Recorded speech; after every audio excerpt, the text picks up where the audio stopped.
Welcome to the most must-listen to show on the internet. Welcome to AEG. I am your host, JB, and I have Goose and Marlon with me tonight again. Hey, everybody. Hey, guys. What's up? Day 3 of E3 2018. We got One more day to go, guys. Three shows. One of them I don't even consider a show. It's really like 2.5. I would say like 1 3/4. There you go. More like two Actually, and a trailer. no, I sort of disagree with that. No, I think Ubisoft was good. Yeah, Ubisoft. Okay. Yeah, two and a trailer. That's in a 30-minute trailer. That's basically what it was. Essentially. But, yeah, Square Enix, Ubisoft, and Sony all had their conferences today. So we are going to talk about them. Do you just want to go? Let's just go in order. Let's just go in actual order of how they... Because I feel like we're going to have the most to talk about Sony's. So, Goose, you wanna start us out with your thoughts on Square? Yeah, so I mean, I don't know if you want me to run down through all the games right away, so we can try to get over with quicker, and then you guys chime in on thoughts. Yeah, I have everything written down as it was announced. So if you want to do that, we can do that. So just to start off real quick, they started off with more Shadow of the Tomb Raider gameplay. Actual gameplay. Yeah, actual like gameplay. Demo. Like a demo, yeah, like an actual demo. The graphics were beautiful. They were saying that you can see like a plane, like she's in a plane and it's being torn apart or whatever, and then Jonah gets separated from the plane. They showed some silent, stealthy gameplay, and like when I saw it, I'm like, wow, Lara is finally like the ultimate predator. And I don't want to dump on it, but it was just like, it's more of Tomb Raider. Yeah, it was actually, it's funny. Like my buddy that really likes a lot of loves Tomb Raider. He's a huge fan of it. He was actually kind of like disappointed that they've been adding so much more stuff. Like he said, like with Rise of the Tomb Raider, it was like kind of cumbersome how much like gameplay mechanics they were trying to build upon. They were trying to go too much in the Uncharted route, and now it seems like they're just kind of like you said, because they're just doing more of the same, which isn't a bad thing. I'm gonna play that game. He's buying and even with his complaints, he's like, I'm still getting it, and I still want to play it. So yeah, like I mean, I'm gonna get it. At first, I was so pumped because I get pumped right away about everything. So I'm like, oh, it's a day one purchase. But I'm like, well, I haven't even finished Rise of the Tomb Raider, and I own it on both Xbox and PS4. So I'm like, let me play through Rise of the Tomb Raider first, and then if I beat it by then maybe it'll be a day one purchase. It looked cool, but it's just more of the same. That's really all I got to say about it, unless you guys have more to say. Go for it, Jeff. What the hell was that, Marlon? Don't worry about it. Anyway, I don't really have much more to say. He's getting it day one. It's the buddy I'm referring to is my friend Jared. He like one of my best friends. He is the guy I game share with on. The guy who bankrolls Jeff. Yeah, I mean, he bankrolls some of the games that I end up not having to spend money on, so that's always a good thing. Yeah. But he wants to get it. We kind of like after everything kind of the dust settled today. He was like, all right, which games are you getting this fall? Which games am I getting this fall? So we've kind of worked that out. But Shadow of the Tomb Raider is one of the ones that he wants. So yeah, the only thing that looked cool to me there was like a grappling mechanic, and I don't know whether or not that was in the previous game, so that stood out to me. They added that, I believe, in the last one. Okay, yeah, so that was really about it. But besides that, they moved on to Final Fantasy 14. Stormblood, yeah, they have a new like expansion coming out. There's an extra patch under the moonlight. Yeah, I mean, it looks good. And then one of Marlon's only parts that he was excited about was they're doing a crossover between Monster Hunter World and Final Fantasy XIV. They didn't show anything about it. They just showed, I think it was Arathalos, Arathian. It's Rathalos being used for Final Fantasy XIV Around Reborn, and there's a second Resident Evil 2 trailer dropping right now, gentlemen. Yeah, I know. I can see it. The freaking internet it's ruined for me right now. I don't know why. The conference You're good. But they're adding Rathalos. We'll get there. For Monster Hunter World, and this has happened after the conference, but there was some leaks that Monster Hunter World is getting Behemoth as a crossover as well for their fucking game. So that was fucking hype for me. But other than that, like the conference for Square Enix was like, okay. Well, let's run through the games first before we Yeah. get on it. Next up was Awesome Adventures of Captain Spirit. They showed another trailer, just kind of reiterated that. Then they showed Dragon Quest XI, which... I don't know. I think I may get it, man, and I'm not an RPG guy. I love the Dragon Quest games. 8. I've never played a single one. 8 was very, very good. I played dope. 9 on... 9 was the DS one. And then 10 never came out here, I don't think. I think 10 was the online one over in Japan. But no, 11 looks really good. The cel-shaded art style looks cool. Yeah, I love the art style. I've always loved the art style of the Dragon Quest games. Comes out September 4th.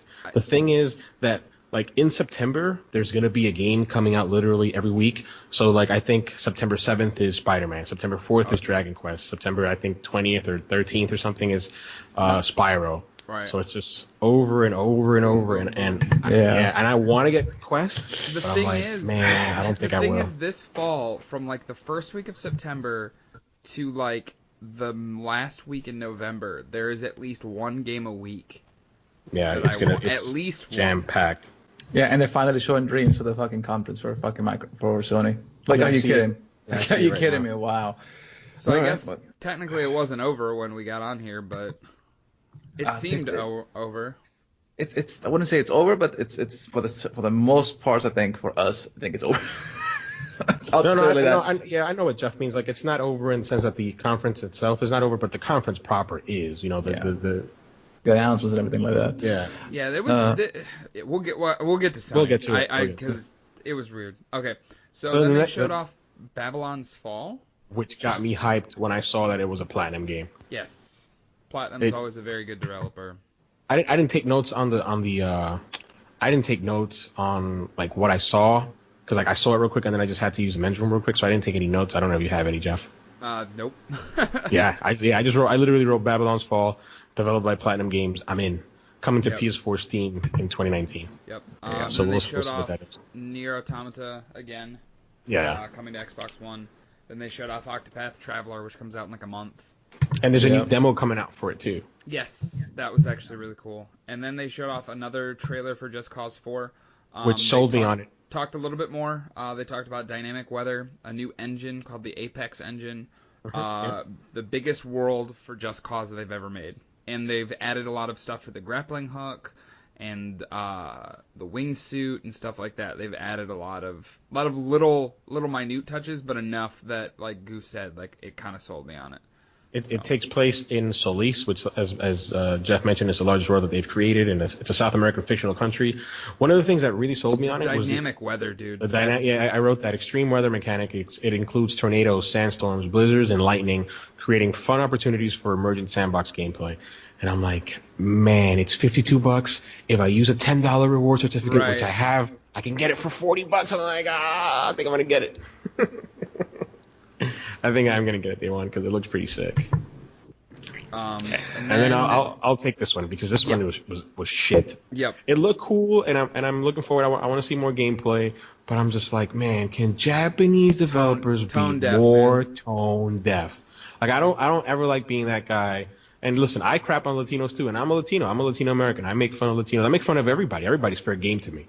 But man, I didn't get mad, but I was just like, what is this? Like, these guys look like they came out of a Nelly video back in 2001. Like, no one dresses like this in New York. Not even ghetto people don't dress like this. What kind of shit is this? So anyway, The Quiet Man, it was like this full motion video sort of trailer where you see this nice, handsome Caucasian man, beautiful mane of hair, chiseled looks. He's quiet. He doesn't speak. I think he may be a mute. He has like this bag, like it looked like a lunch bag, and he goes into this alley and there's like some hoodlums looking like some Latino or minority hoodlums dressed like they're out of 2001, out of some rap music video, and he just proceeds to beat them up.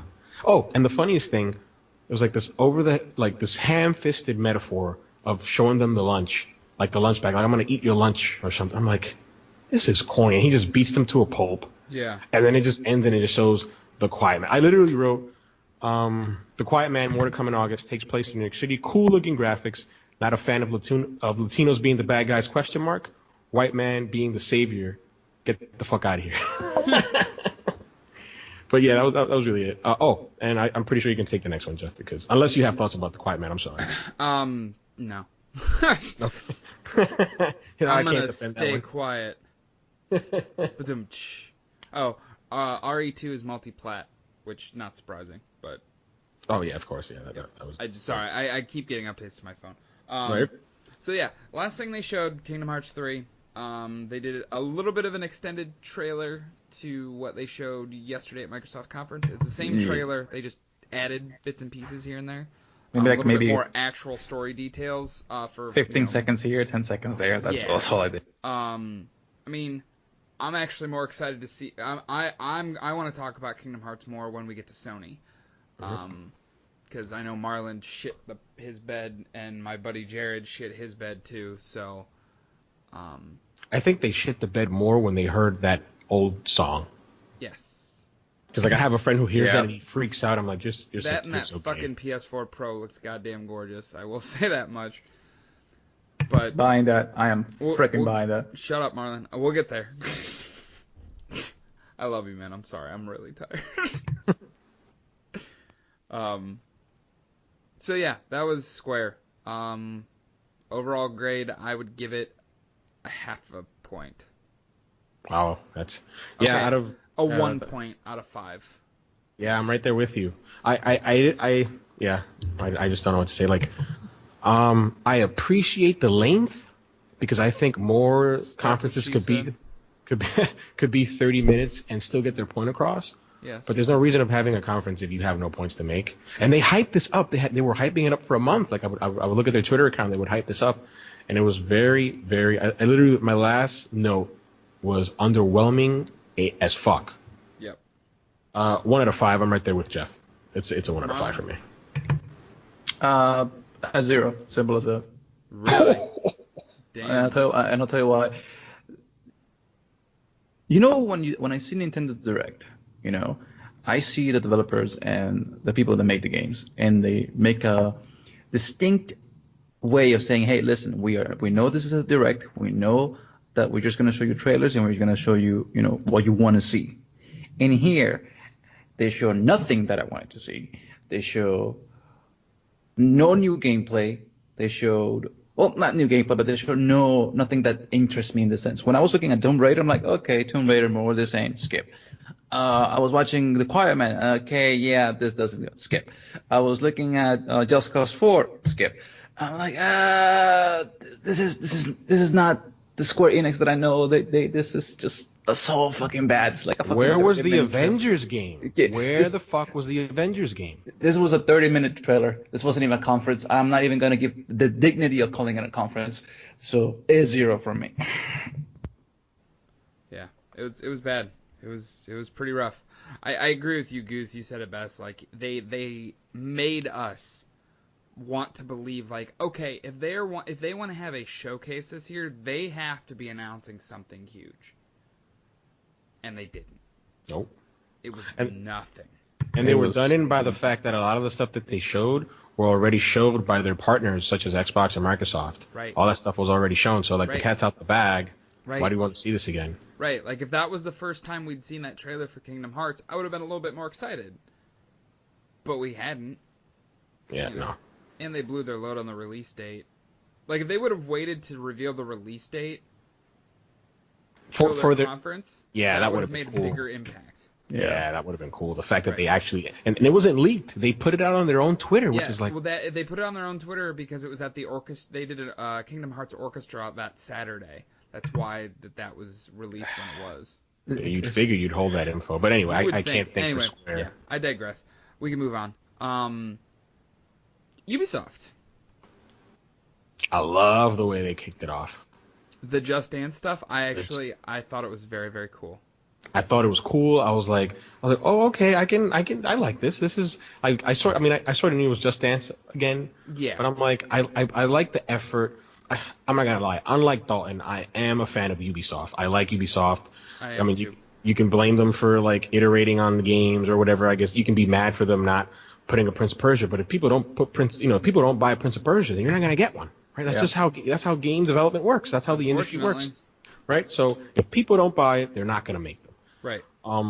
But I liked it. I like the way they started off. But anyway, let's get to the conference. So Just Dance, new one coming out in October. Yeah. They kind of skirted past it. Like they didn't usually they go into a little bit like, oh, we have so many songs and this is some of the tracks. I mean, they showed. I think they teased some of the tracks in the marching band songs that were being played. Like I recognized a couple. I only recognized a couple though. Yeah, me too. I recognize only 2. Yeah.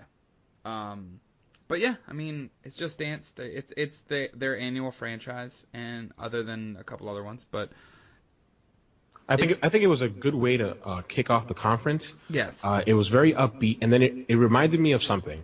I'm the type of gamer. I don't want to call myself a hardcore gamer because that sounds like I'm being a snob, although I can be at times. But I am that hardcore gamer where I go into the nitty gritty. I love the fine details. That's what I get off on. And then watching Ubi's conference, especially the beginning, I'm like, I have to realize that I can't be selfish.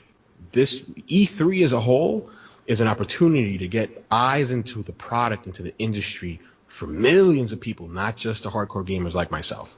So the fact that UB recognizes that and say, hey, listen, we have to appease the Joe and Jane schmoes off the street and have to have this little spectacle for them. I was like, oh, okay, E3 is not just for me, it's for everyone. And that's what I loved about the conference as a whole. Right. They were honest about what they wanted, basically. And for me, that came across really well. And then, the first game that they showed after Just Dance, it wasn't the first gasp, but it was the first post-gasp. Where I was like, oh my god, I want to play that game so fucking bad. Beyond Good and Evil 2, boys. What do you guys think? I was super into it. And this is coming from a person that never played the original. Me neither. I've never played Beyond Good and Evil. I don't even know. People got crazy when they saw Jade, and I'm like, oh, okay, I think this is a character that resonates with a lot. It's the main character from the first game. I have no idea who this lady is. Yeah. It's space piratey. It's a ragtag group of weird space animals and really cool-looking stuff. I don't know. It just looked fucking cool. It just oozed charisma and character and actual, It wasn't just a run-in-the-mill game. One of the cool things that I really liked was that the narrative director came out. I forgot the lady's name. She called it a narrative space opera. There's 3 teams working on it. It's Ubisoft Barcelona, Ubisoft Sofia, and Montpellier. They showed pre-alpha gameplay footage, and if they can keep to this vision, I'm like, oh my god, I think this may be right up there with Cyberpunk in terms of world building.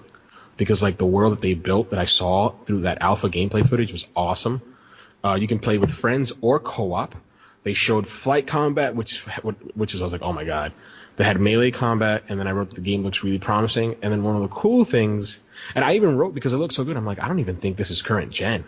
This could be a Watch Dogs type thing where they showed it for PS3, but what they were really showing was the next generation graphics on PS4. And I'm like, maybe they're gonna trick us here because this looks too good to play on current consoles. I'll tell you this though. One thing that Gus pointed out that made me just go, what the hell, was from E3, not from E3, from EA, Microsoft, Ubisoft, and now Sony. All the conferences, all the games that they've shown us, the graphics just look absolutely freaking amazing. This is probably the best group of games that I've seen in a long while in an E3 press conference. That all of them just from the get-go just look really freaking good, and they don't look like cinematics. No, it looks like real actual gameplay. Yep. Oh, and then there's that bit at the end by Joseph Gordon-Levitt. I don't know if you want to touch on it, Jeff. Oh yeah. Actually, I had it written down here. This is pretty cool. He has Joseph Gordon-Levitt, the actor, has a company called Hit Record. They essentially, what's the word? They get content creation. Content create. They create content, but there's a word for it, but I can't. It's sort of crowdsourced. Crowdsourced. Thank you very much. They crowdsource content and stuff like that, and they basically are gonna let people that want to help build the world of Beyond Good and Evil 2 help. Creating music, art, all that kind of stuff, and put it into the game. And I thought that was really cool. Yeah. And I'm curious to see where it goes from there. And then we had. They talked about Rainbow And I Six wrote, Siege. I wrote blah blah blah shit I don't care about, but my friend Nick does blah blah. That's what I wrote. Yeah. I was like, I have a couple notes here. They talked about. They detailed more about League play.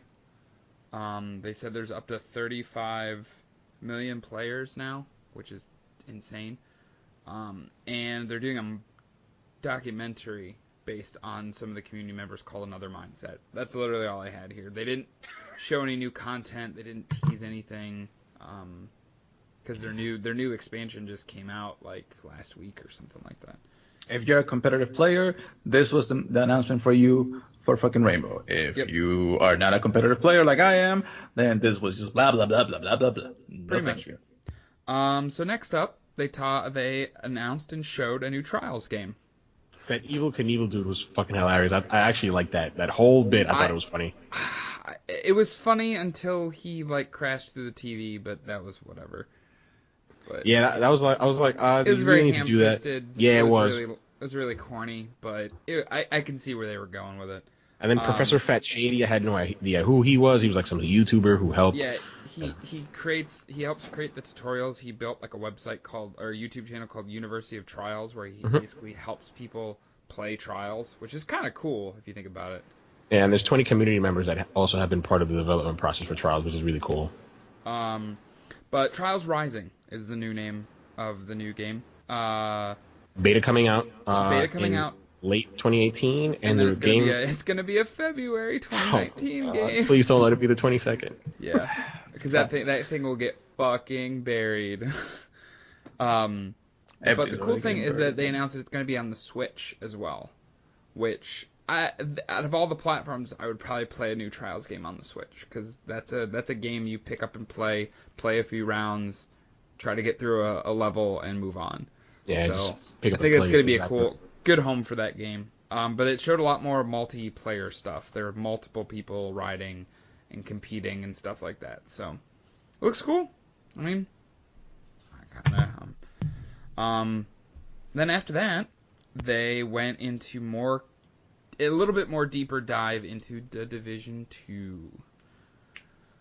I know, Goose, you kind of shit all over it.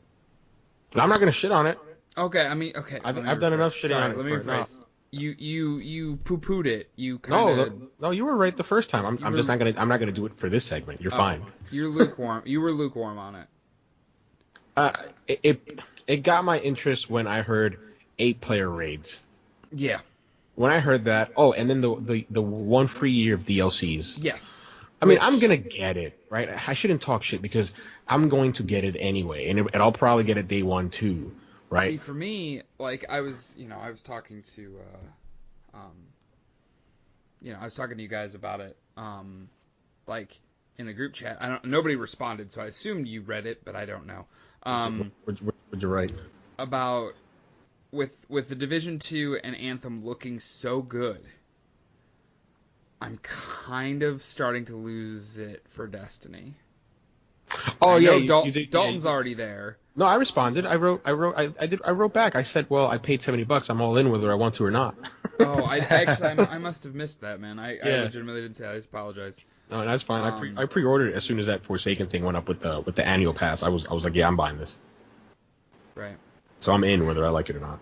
Right. I haven't bought it yet, so I don't know. I don't know if I wanna, because there's so much other stuff this year, this fall specifically, that looks like it's going to take up way more of my time than Destiny will. And I'm honestly okay with it.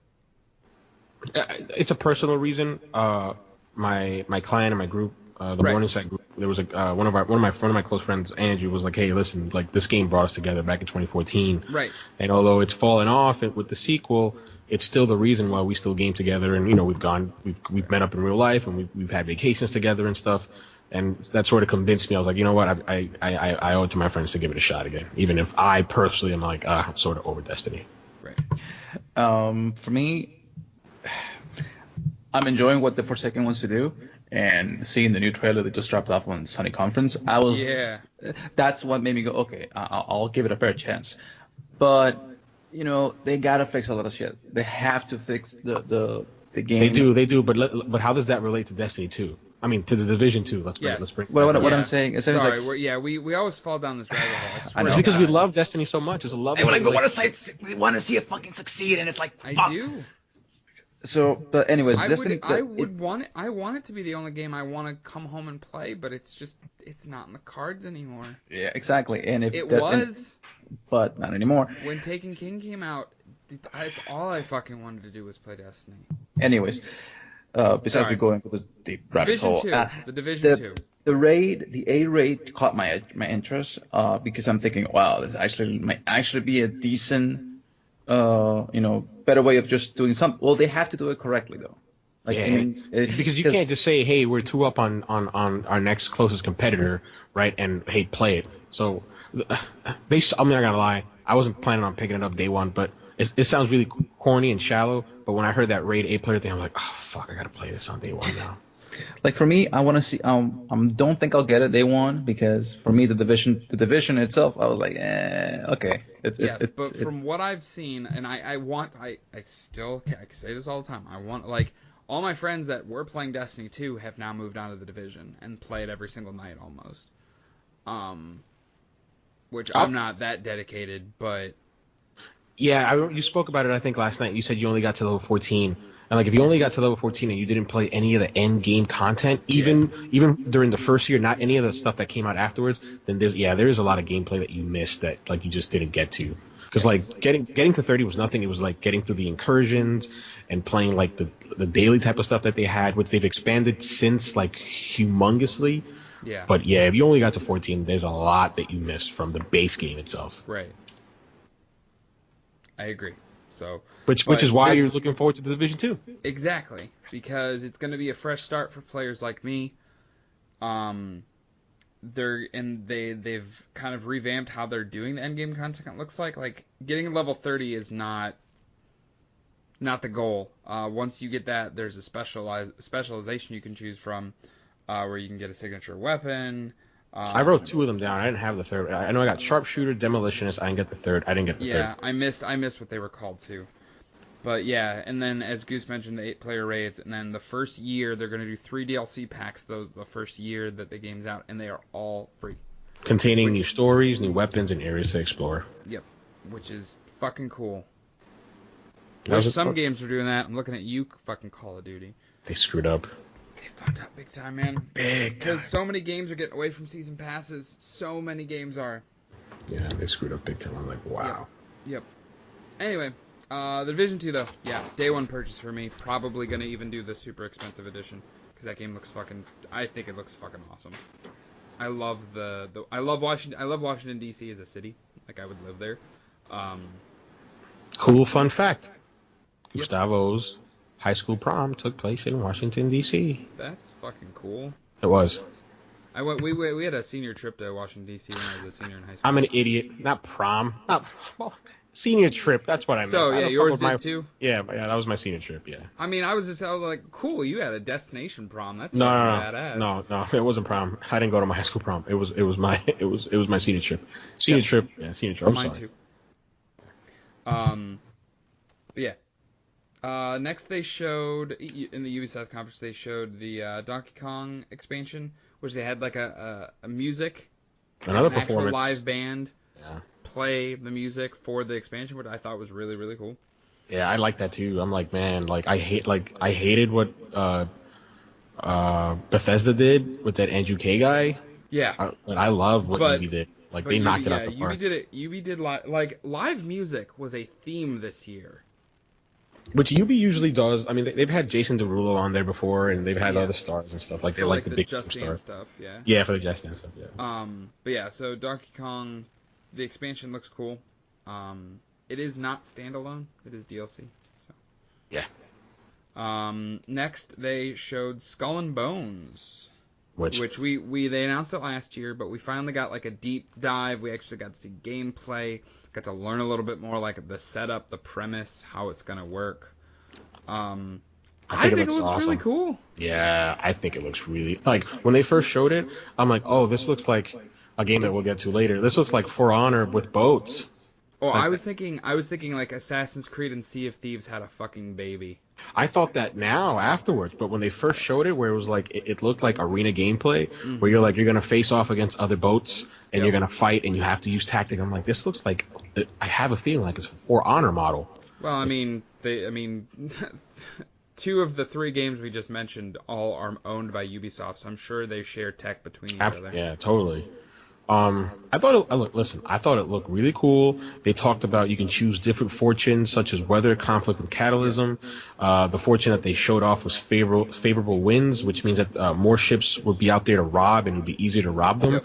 But that would also mean that there would be more players going after these same ships. Right. They showed off that you can choose a crew, you can choose gear such as like rockets, wheels, different helms, and cannons. Yep. One thing that really caught my interest was when you saw like what I think was a player character walking towards a ship, and I'm like, is that like a hub, or do you, or is there a gameplay other than you just steering and commanding a frigate? And I'm like, man, if there's like some, walking type of gameplay, like that'd be cool. Like if you can actually control a player character. I don't know if they have that, but I thought it looked cool. And then like the best part of it, and this is maybe you can clear this up for me, Jeff. There was something called I don't have the name of the mode, but there was this huge, they called it a Portuguese frigate, this huge, like, ship that you had to take out. Now, I don't know whether it was another player or if it was an NPC, where it's sort of like an event or like a strike or like a mini raid, where you and other pirates take this thing out. And then it went into this crazy thing where it was like breaking them apart, this huge ship. And then it just anchored down into something called siege mode. And once anchored, it was firing cannons without any limits. But the smaller pirate ships were able to take it down. And once they took it down, its treasure was laid bare, and it was fair game for everyone. And it ended by saying, there is no honor among thieves. And I'm like, oh, that's sick. Yeah. We're going to have to duke it out for this now. Okay. Yeah, that looked awesome. Out 2019. Yep. Looks good. Marlon, do you have any thoughts on it? I liked it. Looks good. But, not my cup of tea. So next up they showed, it was Transference VR. Elijah Wood, yay! Elijah Wood. Speaking of more, bringing out the celebs. She don't say. It's a VR experience, horror. I don't really know what I was watching. Like I actually wasn't really like paying too much attention at that point. I was doing something, so. This is what I wrote. I wrote Transference VR, Ubisoft game, Elijah Wood game. Oh, nice save by Wood. When teleprompter went down, his acting chops saved him. That's what I wrote. Narrative-based VR game with possibly full motion video scenes? Don't know, question mark. Available fall 2018. Next. That's literally what I wrote. Right. So speaking of next was Starlink Battle for Atlas, which for being a kind of a Toys to Life style game actually looked pretty cool. You know what I thought of? I thought of No Man's Sky. Yes. Mixed with Agents of Mayhem art. Yes. Yep. I can wholeheartedly get behind that. And they announced and confirmed that Star Fox is going to be a character in the Nintendo Switch version. They had Miyamoto there, which always just makes my heart happy every time I see Miyamoto. He's like the nicest man in the world. I was happy to see Miyamoto. It was cool to see Yves Guillemot give him the first prototype ship of that Star Fox will use in Starlink. The only thing I didn't like was when we had the creative director of the game come out, and he was like, "Oh, it's my dream, blah blah, to play. I mean, to collaborate with Nintendo." And I'm like, "Oh man, they're trying to get that same feeling they got last year from that Ubisoft Rabbids Crying developer guy." Yep. I'm like, no, don't do that. It's corny. Yep. But yeah, and it looks cool. Like Starlink looks cool. I'm not gonna buy it. If I would, in like another universe, believe it or not, I'd get it on Switch. Yeah. Because it feels like it's a Switch game because of the marketing and the deal. Yep. So. And the art style even kind of lends it to that more kiddie feeling game. So moving on from that, Marlon, do you have anything to say on Starlink? Sorry. Okay. For Honor was next. They brought out some more stuff about For Honor. They're releasing the starter edition on the PC for free, which is cool. Yeah, I wrote that Get a down. free copy of the game. From June 11th to June 18th. Yes, they announced that Marching Fire is the new expansion, which is the biggest one that they've ever done. 4 new characters, bunch of extra new stuff. It's gonna have those Chinamans. Yep. Those Chinamans. Love that part. Gotta fucking love that. Jesus Christ. And they're gonna do a whole new mode called Breach Mode. Jeff, I'm so sorry. I know you said a whole new mode, but you said it so quick. It sounded like a horny mode. A horny mode. Okay. Sure. Continue. It's What the 12-year-old. fuck ever. Breach. Showing. Breach Mode. 4v4 Castle Siege. I'm liking that. You know, I got mean, a problem. For Honor was a good game. It was just horribly unbalanced online. Which they spoke about. Yeah, they talked that up. Want to know what one thing that really pissed me off about the fucking game? I mean, the trailer that they showed in the Ubisoft is that she's about to get hit. Like, time stops. She takes out her helmet and she starts walking around. It's artistic, Marlon. Get over it. But then, like, everything. But then the thing is that when she's about to get killed, they kill her with the helmet on. Yeah. I'm like, dies. wow, these people. Like, I almost wanted to hear the Price is Right music. Just boom, boom, boom. It's like Laurel Almighty, man. But the game for me, they're doing strides to make it better, which for me that's okay. I have no problem with That's that. all that matters, man. If they can make a game better like that. Kudos to Ubisoft for supporting their games and not giving up on them right away. That's what I get. That's the takeaway. Like as a purchaser of lots of Ubisoft games, I don't have to worry about the game bombing and they just giving up on it right away and be like, oh man, I really like this game, but there's going to be no support, right? Like Lawbreakers. Sorry, Cliffy B, if I had to do that. Yeah, But that's the great thing about Ubisoft. They'll back up their game. That's my biggest takeaway from For Honor. Agreed. Same with Rainbow earlier in the show. Mm-hmm. The Crew 2, they just showed a new trailer, which I don't know why they had to waste time. The game comes out in like 2 weeks. So. I canceled my pre-order. Did you? I did too. And I had a deal on it. Like I had the gold edition for $66 because it was an error. It was an error on Amazon, and I was like, man, I could use those $66 for a game in the fall.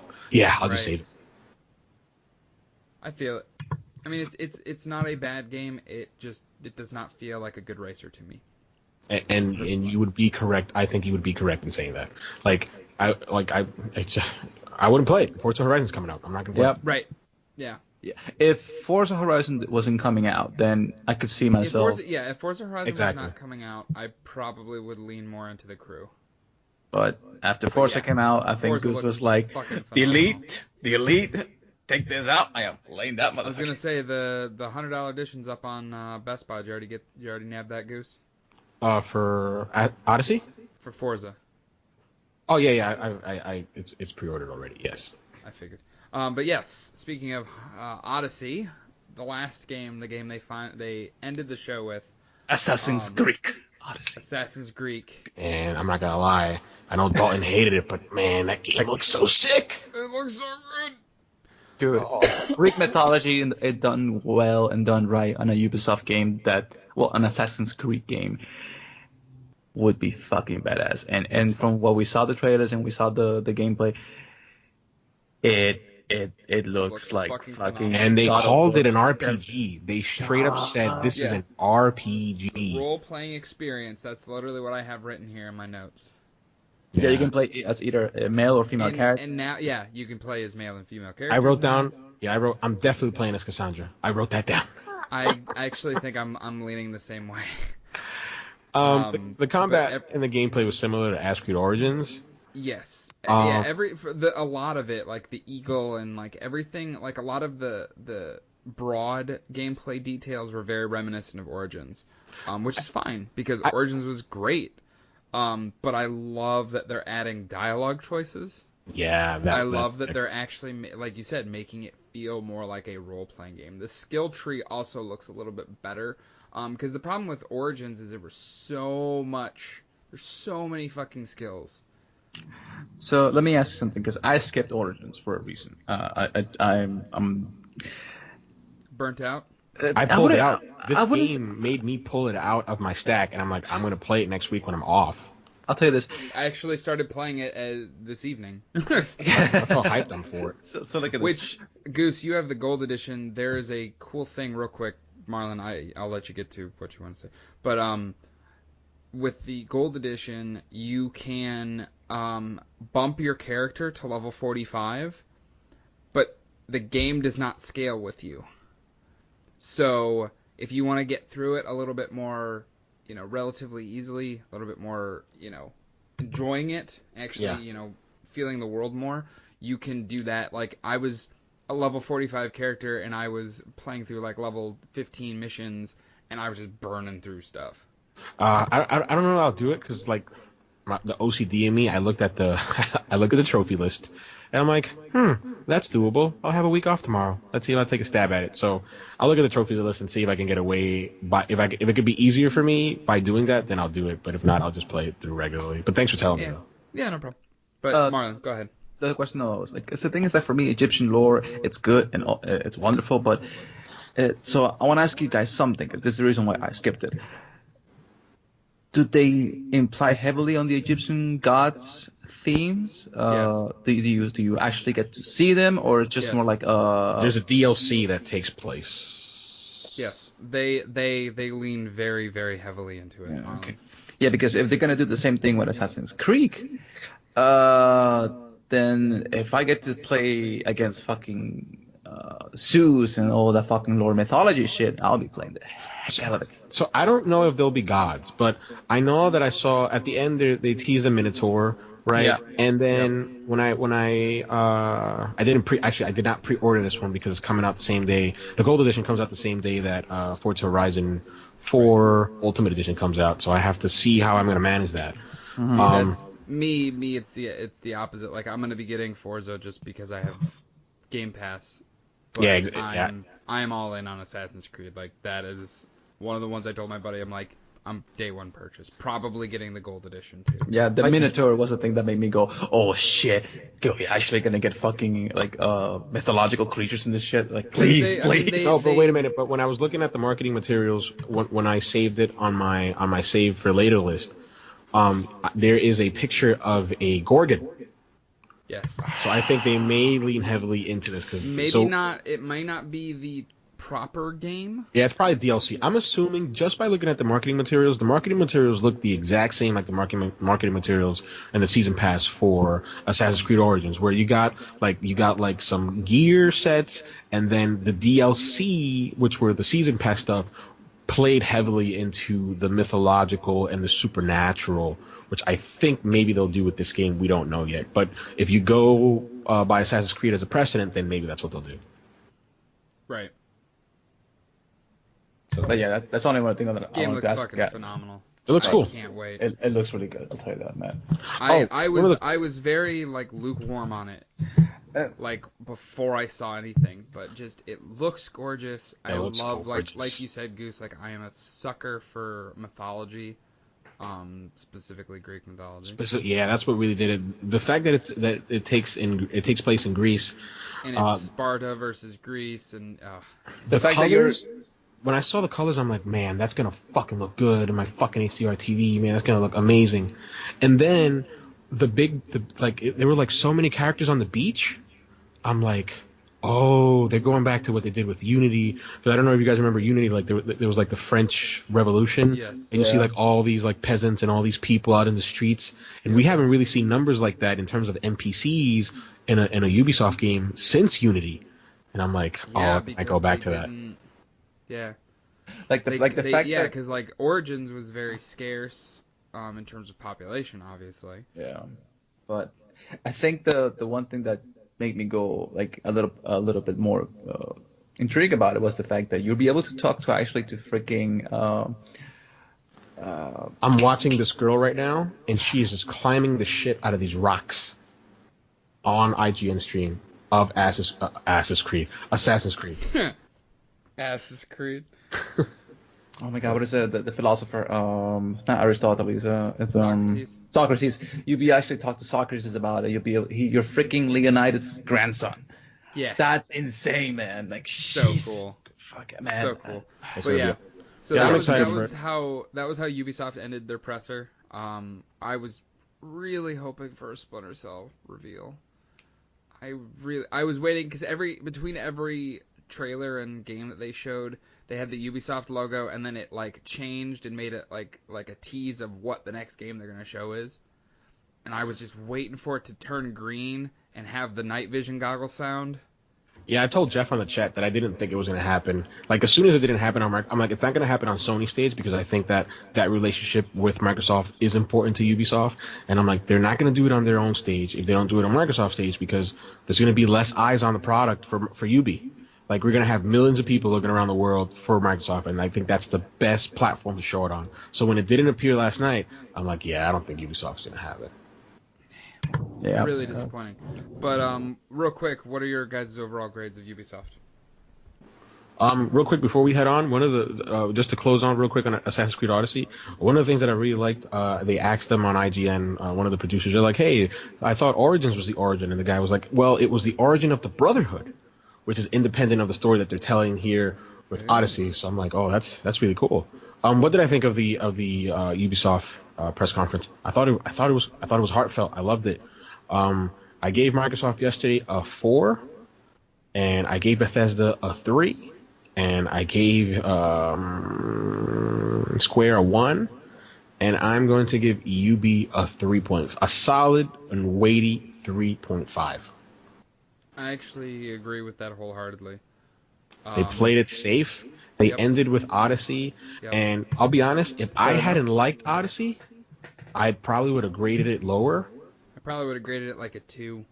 And I want to put it out there to folks who think that Ubisoft like craps out these games. Game development doesn't work that way. You can't people will look at Odyssey and will look at Origins and they'll be like, "Wow, they look alike. They just copied and paste."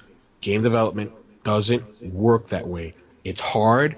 It takes a very, very long time to make these games. Maybe there was like a principal vision, right? And they diverge from that, and there are similarities, maybe more so than differences. But they did not make that game in a year. That's not how it works. No, they did not. No way in hell. They probably got assets from Assassin's Origins and said, okay, we can use this, we can use that, we can use that, we can polish it a little bit better, we can just change a little bit of the graphics. Clearly, they took 2 years off between Assassin's Creed games. Yeah. But you cannot build. I can guarantee you that Origins and Odyssey were being worked on at the same time. Absolutely. Simultaneously. And like Jeff said before, like And it's Ubisoft. Odyssey got another year. Yeah, because of that extra year that Origins got. Mm-hmm. But and like Jeff mentioned before, like it's Ubisoft, so they do share a technology pipeline, so that is true. But this was not a copy and paste job, folks. Not at all. But I'm super excited. I can't wait for Odyssey. So Yeah. excited. Yeah. So, what would you give it, Jeff? Yeah, I agree with Goose wholeheartedly. Solid 3.5. Highlights were Beyond Good and Evil and Assassin's Creed, 2 very, very strong looking games. Skull and Bones also looked really good, and The Division 2. And The Division 2, yeah. obviously, Those 4 I'm super games. excited for. Like, those 4 really, I felt, anchored the conference for me, and they increased my excitement as opposed to kept it the same. So I'm, that, Fair enough. I would say 3.5. It's a decent score.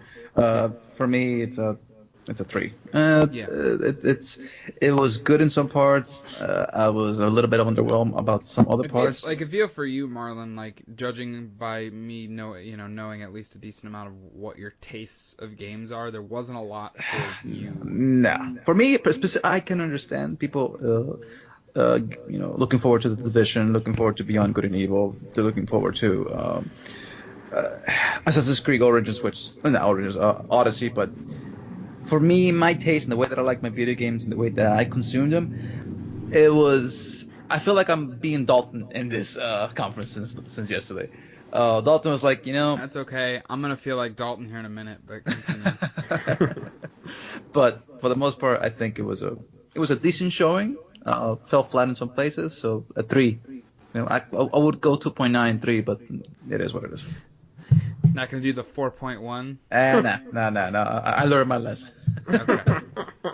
All right. So to round out the night, the one that is freshest in our minds, that just ended about an hour ago.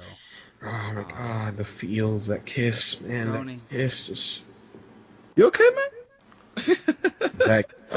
Let's just get to it. Let me not go on a rant. Let's get to it. So very weird start. I wrote here. They started in almost like a church. Yeah, It's a church. giant tent. They even Sean Layden came out and was like, "Welcome to church." He's like, "Is it gonna count on Sundays?" Yeah. Like, I thought it was cool. I I it thought was of very Dalton cool. that entire. I know, was so thinking did of I. Dalton. I was like, I texted my friend because Sean Layden was like, and I also don't want you to think of this. I don't want you to think of the Kingsman when you think of this. And I was like, I texted my friend, I'm like, Sony wins Kingsman reference because that's one of my favorite movies.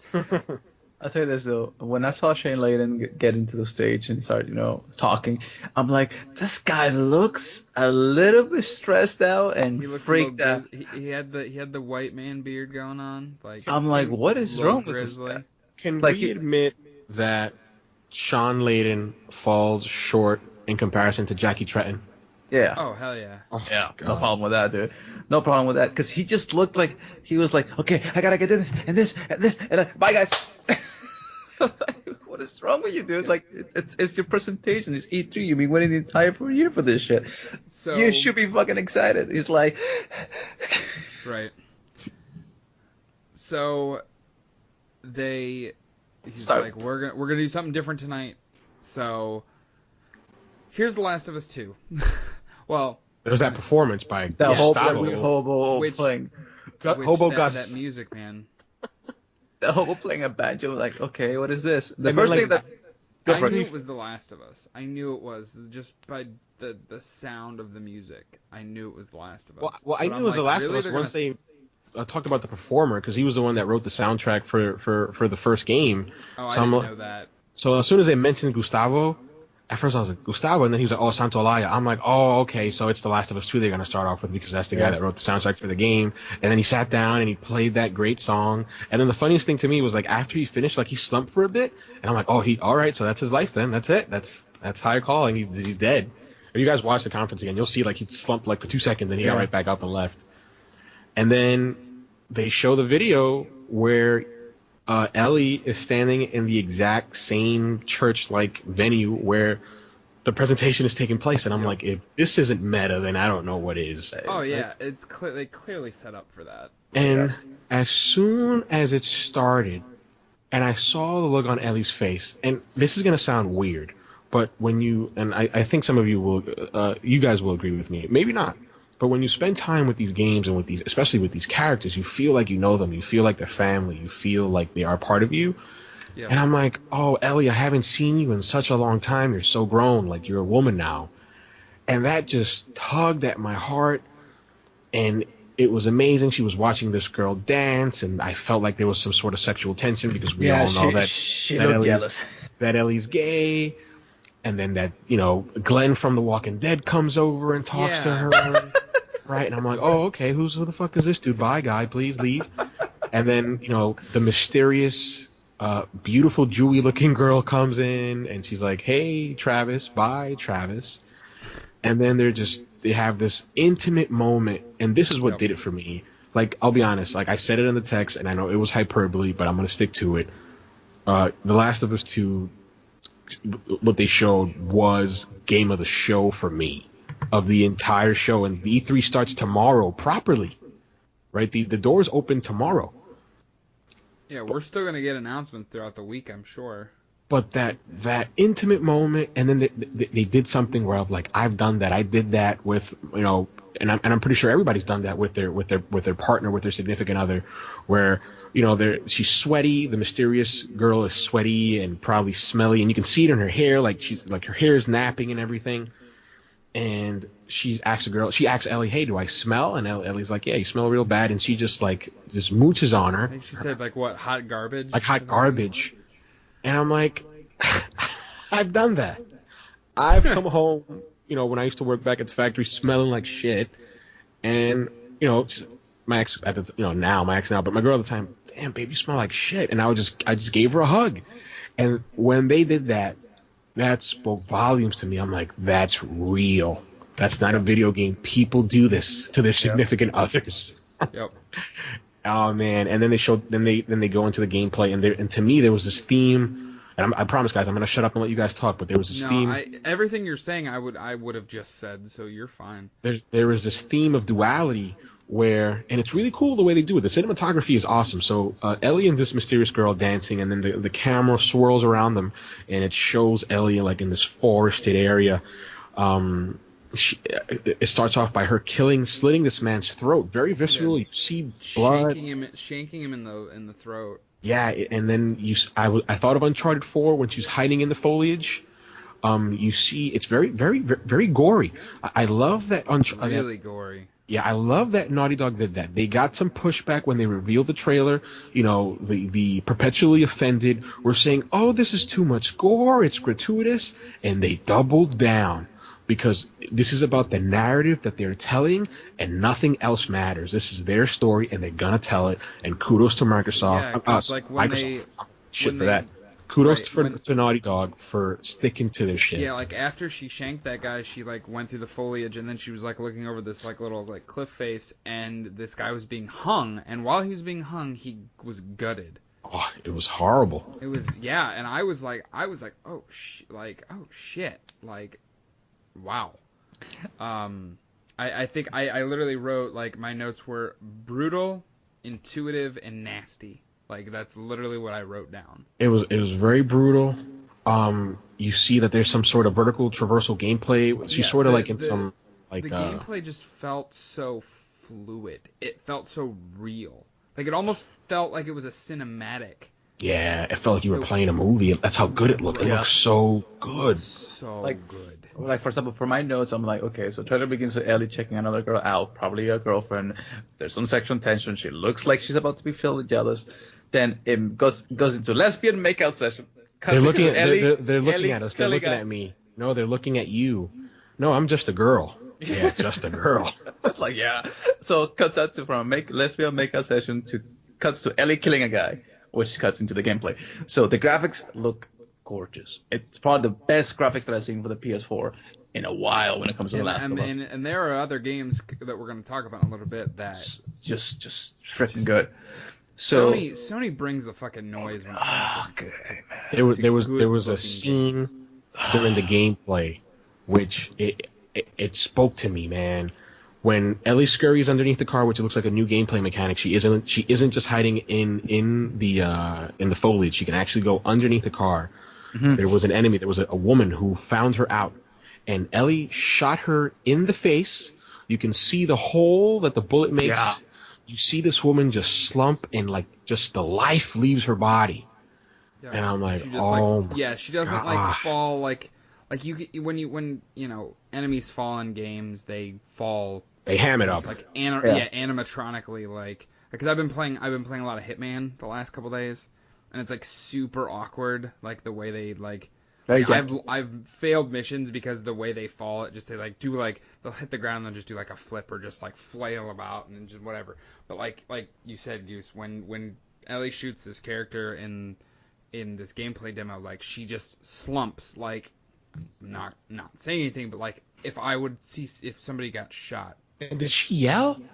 I think she yelled. But, okay, I thought or yell or like some sort of groan. Maybe I'm making it up because that's how good it was. Yeah. I must have missed that. I don't know. And then the combat, I wrote the combat looks like it, because I wasn't playing it, so I can't say it feels. I wrote the combat looks like it feels weighty. Yeah. Oh man. Like you there is the feeling when you're playing a video game. I think The Witcher 3 makes it. Like when you hit somebody with a sword or hit somebody with a club, like there's weight behind it. There's the animation that that it feels like the person is. It's not just gonna it's not gonna go through them like sometimes if you hit them correctly, it's gonna go through them like a hot knife through butter. But it just feels like there's that resistance, when towards the end of the ending part of the trailer, Ellie basically decapitates the guy. basically decapitates the guy. But the first shot, she goes and it like gets stuck. Yeah, it doesn't kill him right away. It's just, it gives you that feeling like, no, you can't just kill somebody in one shot and be over. No, you have to make sure you finish them off. And which, and like and I loved that, like as like the stuff like as she's being found out by these enemies, they are shooting at her and they're shooting bows and arrows and stuff, and she's getting hit. Yeah. And there's realistic damage to her.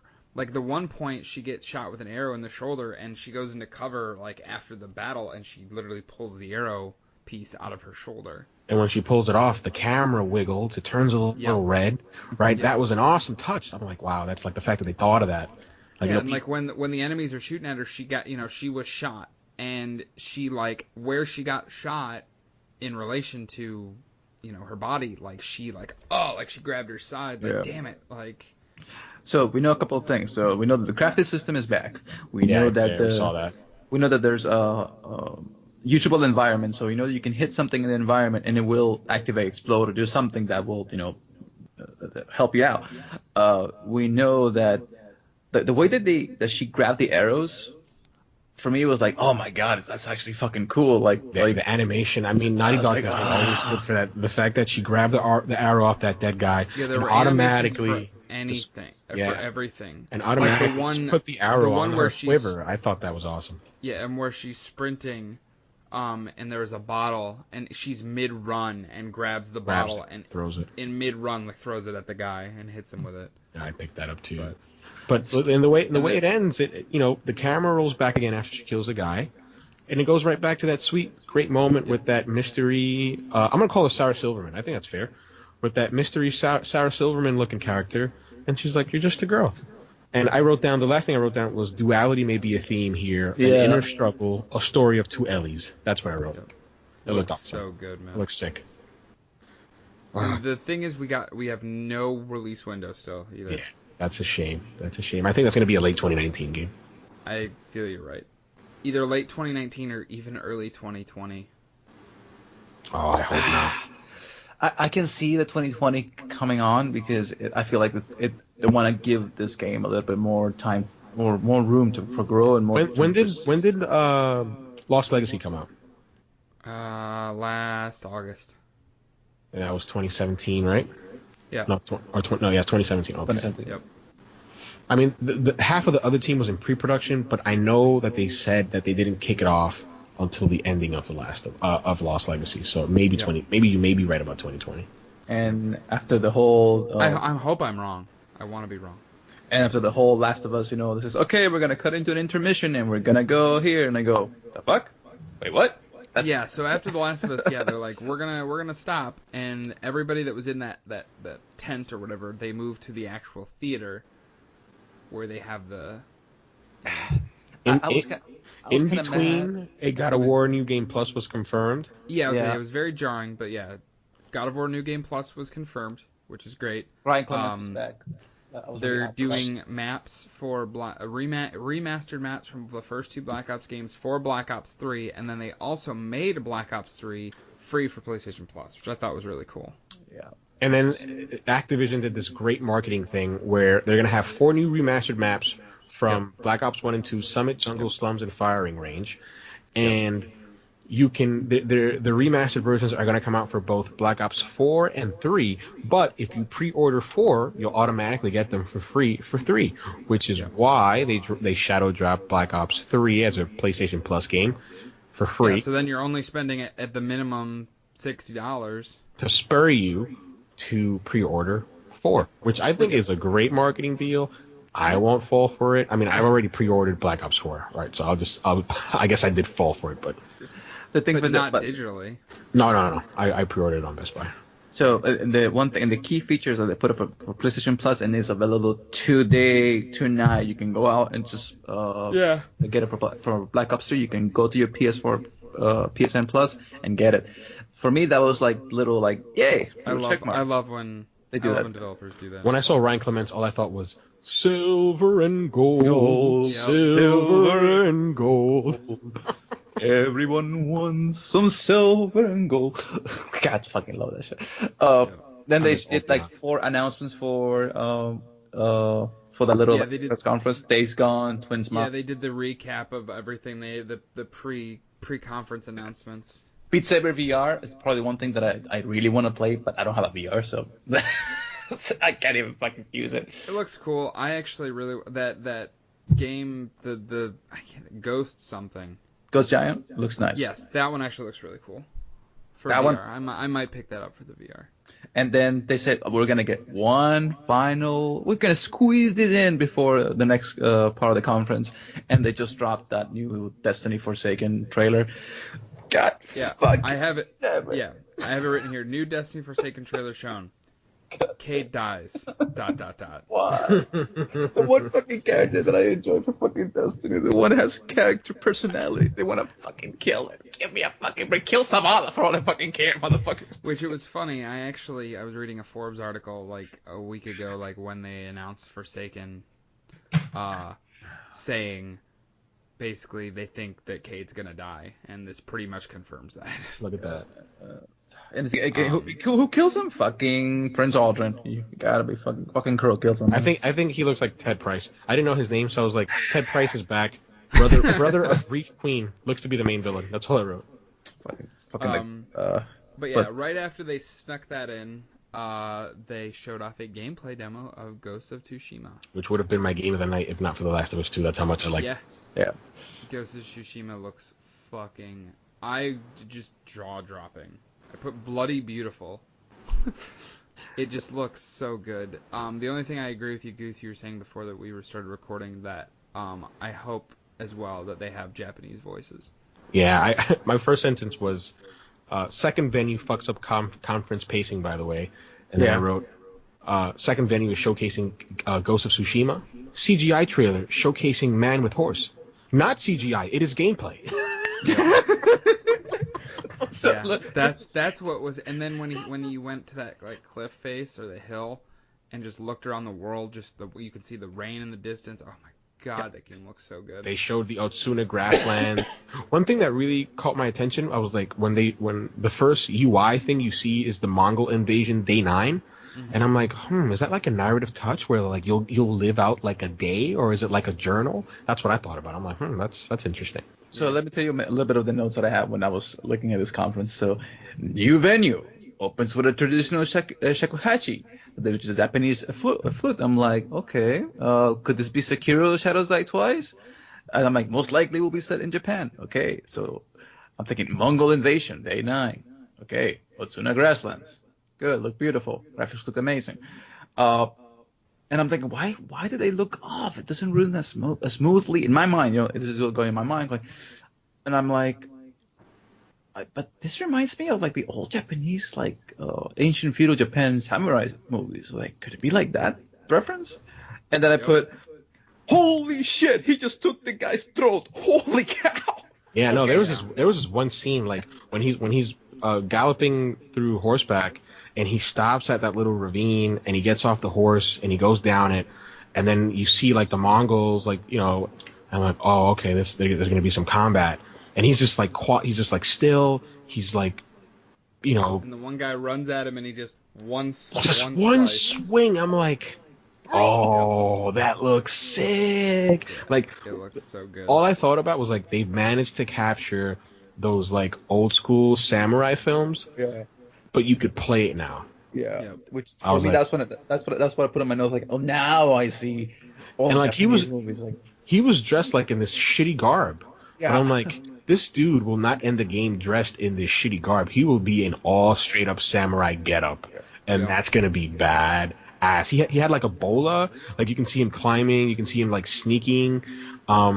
He took like all enemies out at once. The one thing that I didn't like, and it's a very, very small nitpick, it's like, I shouldn't even mention it, but I'm going to mention it, was when he dropped down and they had that sort of bullet time mechanic. Yeah. I was like, I don't really like that. Like, just give it to me in real time. Just let me take them out. Ba, ba, ba, ba, ba, ba.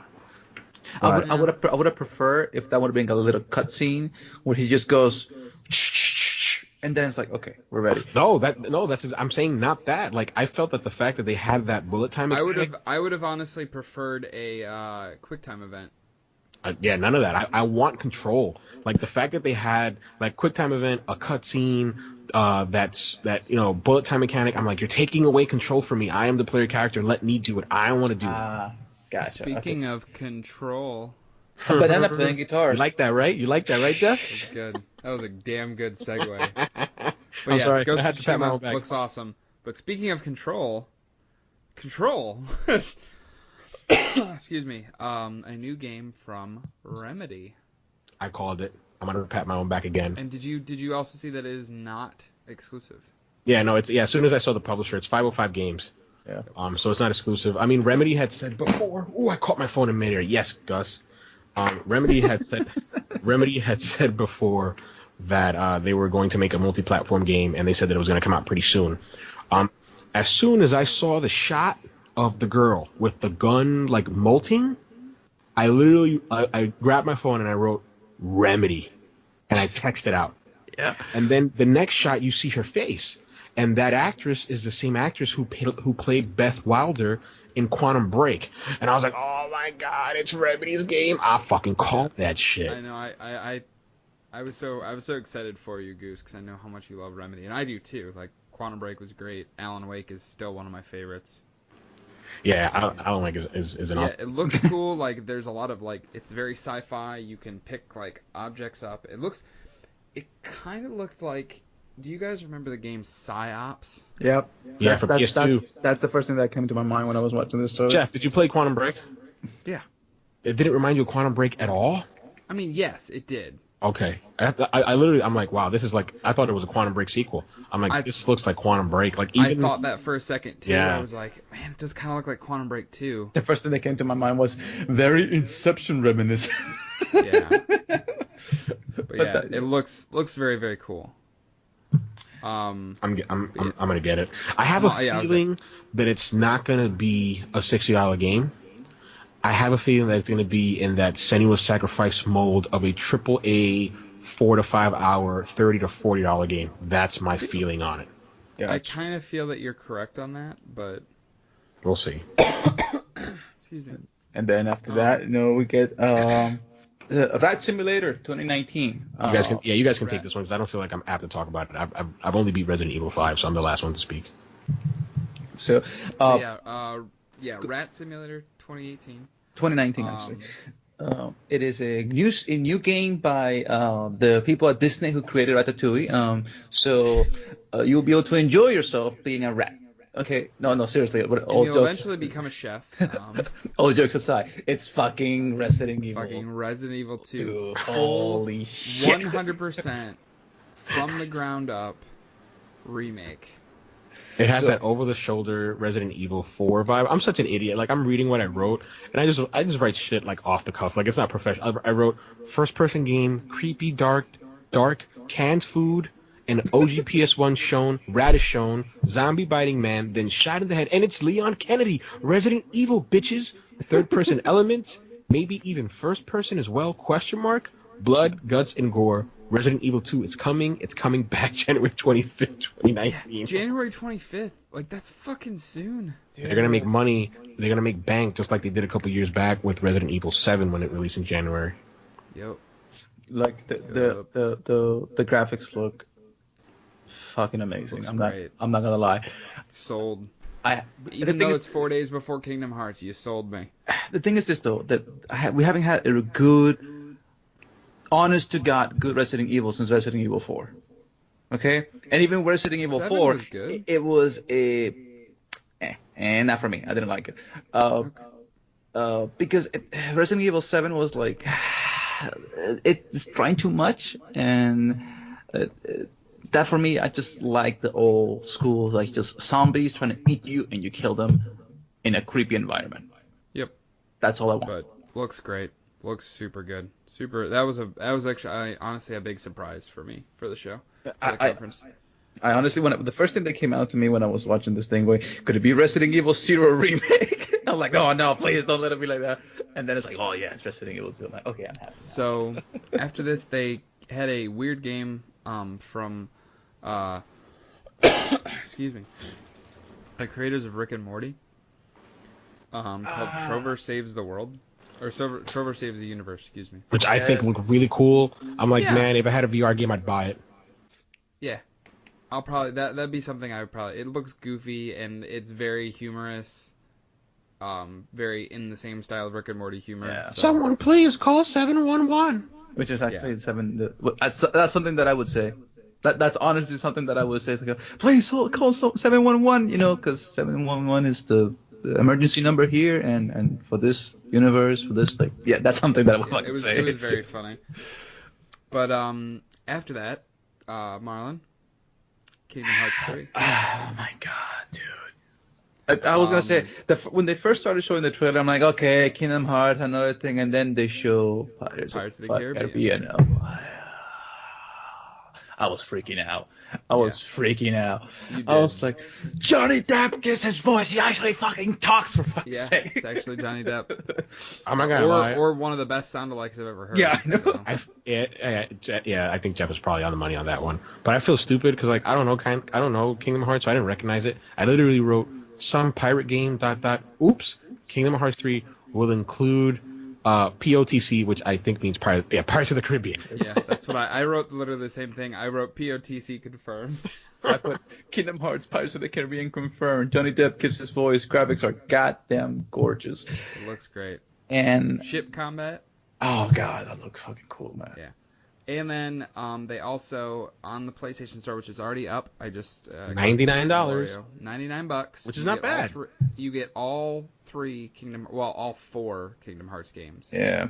What that did. You know how many 2.5, 2.8 prologue, final chapter prologue, and Kingdom Hearts 3 is one singular package for $100, which damn good deal, honestly. I already bought it. And then Marlon. They also showed a limited edition PS4 Pro, which fucking America probably won't even get. No, I think it will. The fact that they showed it off we have to get this. Yeah, the fact that they showed it off at E3, I'm pretty sure. They have to. Dude, that'll be the worst tease ever if they really did that. He's upset. Because they did. Not even they a true did statement. A fucking PS4 Pro Kingdom Hearts 2.8 remix, and they never brought it to fucking stateside. It's still in fucking Japan, and I'm like. I'm not gonna lie. You know what I thought of when he said I'm gonna buy that Pro? I'm like, this mofo will buy this before he gets a Switch. This dude. That's true. Yeah. Honestly, I will buy that because that PS4 Pro looks absolutely fucking. The only thing that would have been better for me if the graphics would have been gold. I would be like, okay, so where's my fucking credit card? So I'm gonna go buy that right now. But that's my main take on this. Like, I want that Pro, and since I don't have a Pro. Because I'm still have my beautiful PS4 that have nothing wrong with it, you know. Yeah, I'm not gonna lie to you. When you said that, I'm like, he always pushes back subtly when I talk up the 4K and HDR graphics subtly. You know, he's like, oh, I love, it's cool. You know, like Dalton with the sim racing. No, it's cool, but it's not really my cup of tea, bro. And then I'm like, really, dude, you would get that? Like, it'll play the same games you have before a Switch. I'm like, this dude is crazy. But the thing is this, you're a fan, yeah. You're a fan of Kingdom Hearts. I understand. Like that's your shit. Like another thing that I want to point it out, because I was grinding Dead Orbit yesterday, and I didn't catch that you guys said Mufasa. I was gonna kill you. Jeff. Like one of our friends. I'm gonna kill you. It's Simba, motherfuckers. It's Simba, not fucking Mufasa. That was my fault. One of our friends was listening to our podcast, and he texted. He was like, "Oh, I just heard the Bethesda Microsoft stuff," and he's like. And somebody called Simba Mufasa. The disrespect. But the thing is this. That's great. The thing is this, though. Besides the PS4 Pro, besides Kingdom Hearts, I was thinking, you know what? This conference is shaping out to be really, really good. A little flat in some areas, but this is just coming out really, really good. And then we get Death Stranding. Yep. I'm like, bro, this thing is creepy as fuck. Here's what I wrote. Death Stranding looks great, even if I don't know what the fuck it's about. Dude, you use a baby as a. I'm what? Yeah. What can I say? I don't know. Every time I see the game, looks cool. You get to pull toenails off in real time. That looks cool. It looks like a fucking Kojima game, but I don't know anything about it. I'm gonna try to read real quick what I wrote. Trailer shown vast world, not unlike Mars. Maybe it is Mars. Daryl trekking through water, man climbing mountain with heavy backpack. Animations are on point. Array of locales shown: dry, wet, rocky, lush with grass, arid. Reminded of the Everest film with all of the climbing, because there was a lot of climbing. Some things invisible is making paw prints. Very big paw prints. French lady, I don't know her name yet. French lady from a Bond film is shown as a character, motioning Daryl to be quiet. Both look towards sky after close call. And Goose, yeah, go ahead. can you please just like write notes for everything I do in my life? That's so fucking. I don't know her name. Eating cereal. The cereal has a fucking fly. The fly is looking at Jeff, and the fly and Jeff is like, "You're No, my." keep going, Goose. I'm sorry. I'm almost done. No, so I wrote, what did I write? This is French what. lady. No, this is what I wanted to ask you guys, because I never played MGS5, but I saw the trailers, and there were those trailers with Quiet where they would just show her, and they would have like that music, like that strings, and they did that same shit with that French girl, and I'm like, oh, that's like, I got the strongest Metal Gear Solid 5 vibes when I saw that. So I wrote getting MGS5 vibes, especially the cinematography and music, and then they had like these little like these sayings: give me your hand in life, give me your hand in flesh. And then they showed some more gameplay. I wrote, because I don't know his name, so his name is Daryl. Daryl making his way through rain. Enemies of some kind are in low level space. Hiding in plain sight, they have now descended upon Daryl. They're attacking, engulfing. French lady, and then I wrote her name because I googled it, Leia Seydoux, and then they put it at the end. Eats a maggot. And then I wrote no release date, and that was it. Oh my God, what's the name of the guy? Norman, right? Norman Reedus. Reedus. Oh, like, I was okay for the most of the trailer. I was okay. The minute when he says, "I got a plan," and then he puts the container, turns it on, and you see this baby inside the fucking tank. I'm like, okay. I want to know what the fuck. I want to know. What is this? What is this? Why is the baby allowing him to see this fucking like particle guys on the fucking middle of the fucking air? And then when the girl starts eating the maggot, I'm like, yeah, that's it. No, I have absolutely no fucking idea what this game is about. I want to know. I just want to know what the, like, I want Hideo Kojima to just sit down and explain to me what the fuck the premise is. And we saw a gun. Why the thing. Huh? We saw a gun, too, towards the end. Yep. Yeah. The thing is this, though, like, can you imagine Hideo Kojima sitting down and explaining this game, and after he explains the game thoroughly, you're like, I still don't know what the fuck you want from this game. We all know that we're gonna play it. Yeah, that's gonna be, because besides the creepy factor and besides the what the fuck vibes. I mean, I am a Kojima fan, so yeah, of course I'm gonna get that game. But And I just then- want to know. I still want to know what the fuck it is. I have no idea what it's about. But okay, fucking- so after Death Stranding, they announced Neo 2. I think it had a different name, Jeff. What? It was Get Fucked Bloodborne 2. Bloodborne has been wrecked by fucking Sekiro, has been wrecked by fucking Neo 2. It's like they grab Bloodborne, they grab Silver Stake, push it to its throat, push it through its heart, cut the parts, sold it off, and says, "Okay, guys, we don't need Bloodborne anymore. You have us." You know, it's funny. I thought of you, Jeff, because like I know that you played Bloodborne 1 a lot. Did you finish it? Yeah. Okay, so he finished Bloodborne, and he's like a big fan of it. And out of all the Soulsborne games, like that's the one that I liked, even though I didn't finish it. Like it called to me. So I'm like, man, I can't believe that Neo 2 is coming out. The dude who made Bloodborne, Miyazaki, is working like on a Neo 2 like carbon copy, and it's not fair to say that, but it gives me those Neo vibes. And they don't make Bloodborne 2? Like, come on. Yeah. And then I never played Neo. it's not bad. The gameplay is actually pretty fun. There's like different stances, different weapons you can use. It's not a bad game. I mean, it's a Souls game, so you'll break a controller, but it's a fun game. Yeah.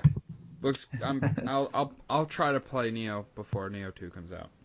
You probably would like it, to be honest. And this is coming from a guy that I think I played the beta, actually, now that I think about it. I couldn't get past the first boss in the ship. I probably won't be able to either. Oh my god. You know what? Okay. That's the first boss, Marlon. You know what I'm talking about. Yeah, I know. I was like, God damn it, this guy. Like, look at this. A friend of mine lent me Neo. Well, I'm sorry we're not all hard asses like No, you. no, look at this, look at this. So my friend of mine is playing Neo on his PS4, and he tells me, "Hey Marlon, listen, I'm getting this new game that's coming out. It's called Neo. Have you heard about it?" And I'm like, maybe. He said he doesn't know that I'm a huge like Soulborn's player, and he's like, "Do you want to fucking share play with me?" And I'm like, "But your internet sucks." Like, it's okay, we can still play. And I'm like, okay. We start playing it. I can see shit because in his internet, because the way that he's connected to my fucking internet, everything looks pixelated. So for me, it's like I'm playing with barely any graphics at all, like a 320p graphics.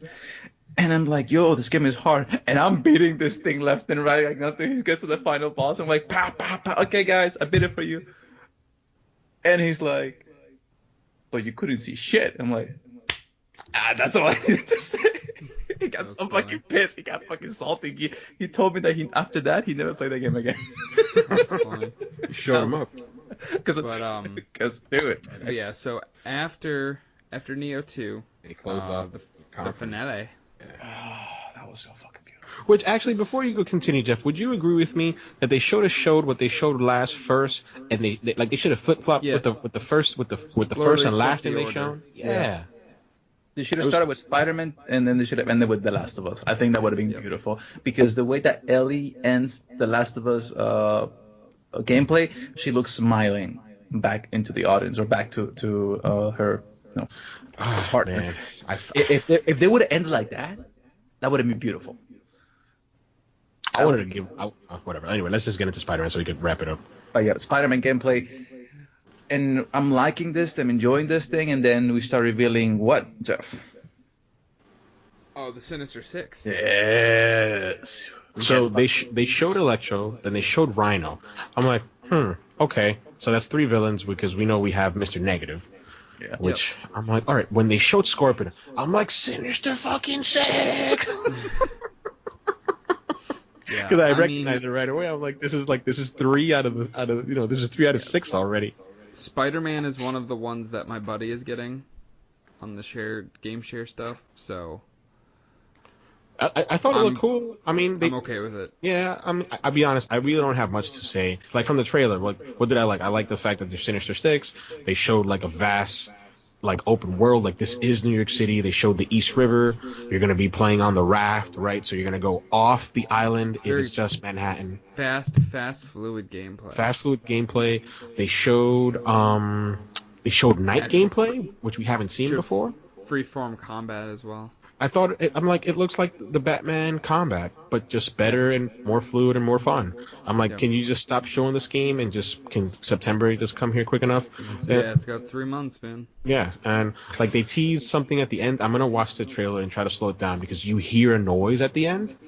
The ringleader, whoever this is, I think it's Green Goblin.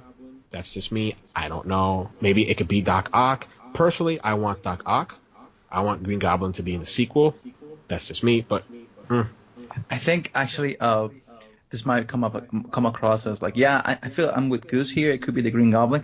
It could be also the Orange Goblin. Hobgoblin, yeah. Yeah, I could be the Hobgoblin, and I'll be like, oh shit, that'll be actually fucking cool. And I'm leaning more towards Doc Ock, just because of like the original Sinister Six. But they have Mr. Negative there, so which wasn't a part of the original Negative Six. Mephisto was. But, yeah, exactly. Mephisto, exactly. So I thought of Kraven too. Like when they showed the first 3, like Electro, Rhino, and Scorpion, then my brain started racing. I'm like, oh, okay, what other characters could they have? Because there've been several and different incarnations of the Sinister Six. So I'm like, oh man, it would be awesome if they have Kraven. They could have like a set piece in the Bronx Zoo. That would be fucking awesome. As a native New Yorker, that's what my mind wanders to. But yeah, so we'll see how it works out. It's coming out, like Jeff said, it's coming out in 3 months, so we'll see. I'm excited. Good. I'm excited for it. It's pre-ordered already. I'm getting it. Yep, looks very good. But that was Sony. They kind of showed like a VR game from Software and Team Ninja, or not Team Japan Studio. Yep. The Thinking Team Ninja. Oh, because I'm looking at my sheet. It says Team. But then they also show like because a lot of people like backed out because they thought that was the end of the conference. Right. But they actually show more gameplay of Spider-Man, and they showed gameplay of Dreams. And From is working on a PSVR game. Yeah, that's what I was saying. Yeah. Oh, From okay. Software, Sorry. Deracine, right? Japan Studio is doing a PSVR game. I didn't get the name of it because like I left. Deracine? It's like Deracine? Yeah, something like that. I'll be honest. I got to go back because I didn't even see it. Like I was hearing it, but I left, so I couldn't see what was going on. Right. Dude. But all right. Let's. I'm exhausted. So let's give our final grades for Sony. I'll kick it off like I always do. Just to recap, I gave Square a 1. I gave Bethesda a 3. I gave Ubi a 3.5. I gave Microsoft a 4. And what'd you give EA? I didn't give EA anything. I don't think I graded them. All right. Well, I would have graded them probably a 2. Yeah, I'm right there with you. You took the words out of my mouth. Oh man, it's so hard because I think I'm gonna come across as a fanboy, and I never want to come across as a fanboy. But 4.5 for Sony. Okay, fair enough. They didn't do Solid. anything. They didn't do anything different. They were just safe. They were safe. It was really safe. But The Last of Us 2, man. Like when I saw Ellie, I'm just like, man, that's like my kid's sister. And I saw her killing all those people, and I'm like, Ellie, you're like far gone. Like you're so far gone. Like you're a woman now, and you're killing people, and you're different. I don't know you. You're not the sister that I knew back when I played The Last of Us Remastered, and I felt like a sadness. Like this is like so corny and cheap, but like I had all these emotions watching this trailer, and I'm like, man, I can't wait to play this fucking game. Yep. I would honestly, I would say a 4. All right, seems decent enough. Wanna say more why you get the 4? Yeah, reasoning. I mean, the 4 major games that they announced prior to the show, Death Stranding, Spider-Man, Last of Us, and Ghost of Tsushima all looked phenomenal. All 4 games, excuse me, looked great. And there were some nice surprises with Neo 2 and Res Evil Remake, Control, stuff like that. But I mean, I guess we know what we've essentially Sony didn't show us anything new. I guess I look back, like I guess I'm a little biased because like Microsoft's was boom, boom, boom, boom, boom, games, new games, old games, different world premieres, all this stuff. And I just felt like Microsoft and Sony kind of flipped spots this year. And I guess not that I'm saying either company did bad, because Sony did not do bad at all. I just feel that they didn't do as good as I was hoping them to do. And sorry, go ahead. And I think it also really hurt that we didn't get release windows for anything. Yeah, you're right. Yeah. You make a big. Oh man, I mean, I can't take my score back. I can't. But no, that's fine. But no, you're right. We didn't get release windows for any of those 3 games they showed. You're right. I didn't think of that. You're right. Good shit, Jeff. No 19, not even just like a hey, no 20, nothing. Yeah. So I get it. I get where you're coming from. I gave Microsoft a 4.1 because I thought that they did an amazing job when it comes to the press conference. For this conference for Sony, it was nice. It was beautiful what they showed, but when it comes to logistics wise, when it comes to like information wise, when it comes to the way you run a conference, they kind of dropped the ball in some areas. Yeah, like how they managed an hour and a half show. So for me, it was a solid 3.5 because it was good for what they tried to do. Because from what Gustavo said at the beginning of the podcast, they're in different places. Microsoft is trying to play catch up, and they're trying to put their foot inside the door so they can see what they can do for the next generation. For Sony, they're more of like, we just gotta keep the foot on the throttle and just keep pushing these games. Because the PS4 generation is getting to a close. I mean, we got maybe 1, 2, 3 more years for the PS4. And then we look into PS4, PS5, and Microsoft is like, no, we're gonna beat these guys to the punch. We don't want to wait 2-3 years. We gotta start making the gamers think next generation now. And we want to show the players that we are the company to be for the future, and for years to come. That's the message that I got from Microsoft. The message that I got from Sony was that we're the safe bet. And like you don't have to worry about us reinventing ourselves. No, we're the safe bet. You know what we have, and you know what we do for you guys. You know, it's you'll be safe with us. That's what I got from Sony. So for me, they didn't take enough risk, so that's why I give it a 3.5. Okay, that's fair. I agree. I agree with Jeff. I you can't cheat, so I can't take my score back. But Sony, I don't want to use the word complacency because they're not complacent, but they're in cruise control. Yeah. Right. Yep. And Microsoft isn't. Microsoft has its back against the wall, and I think there's a difference when you have your back against the wall. You do things that normally you wouldn't do, that may or may not impress. So I don't want. I feel bad now because I feel that by giving it a 4.5, I'm taking away from Microsoft's conference, but that was not my aim. Yep. No. I feel where you're coming from. Your aim goes more into the fact that they show a game that you really, really liked. Yeah. And The Last of for Us. you, and that for you was what sold you out. I mean, I have no problem with that. Right. You know, it is your opinion at the end of the day, and having different opinions and just looking at things objectively is what makes people, says, you know what? No, he's right. You know, he may not have an opinion that is the same as mine, and we may not agree on things, but that's his stuff, that's my stuff, and we can live with it. So, All right, I think that wraps it up. Yeah. So that's day 3 in the books. Tomorrow will be our last and final day, and Yep. I think you guys want to. Thank God it's only one conference. I think maybe we should do a post conf, like we should do tomorrow show, and then we should do the other show next week.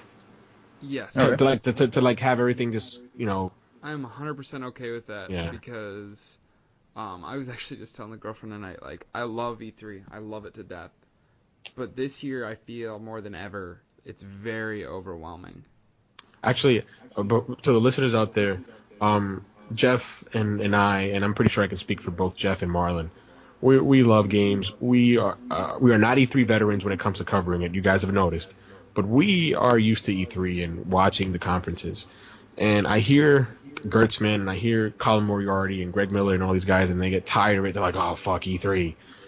And I think we got to snip it, especially Jeff, because we've got to give kudos to Jeff. Jeff uploads them. He edits everything. This is Jeff's baby. But we got a snippet of it, just a little bit. And something else. It's a different beast when you're actually not just talking about it or with your friends or talking about it with your buddies and just people you know, but actually covering it and putting the news out and just making sure that everything is running smoothly for the podcast.